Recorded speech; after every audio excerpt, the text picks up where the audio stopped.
Seorang wanita muda berinisial CD warga Aceh Timur melaporkan mantan suaminya ke Polres Aceh Utara setelah menyebarkan foto tak senonoh dirinya ke media sosial. Laporan ibu muda berusia 22 tahun ini dilakukan usai dirinya mengetahui pelaku mengunggah foto tidak patut di akun media sosial miliknya.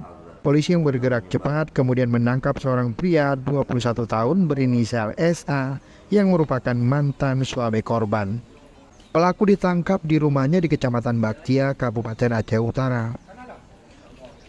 Polisi juga menyita satu unit HP milik pelaku yang digunakan untuk mengunggah foto tidak senonoh mantan istrinya ke platform Facebook dan TikTok. Kasat Reskrim Polres Aceh Utara AKP Nofrizaldi mengatakan, foto yang disebarkan pelaku merupakan hasil tangkapan layar potongan video hubungan suami istri yang sempat direkam pelaku bersama korban sebelum keduanya bercerai.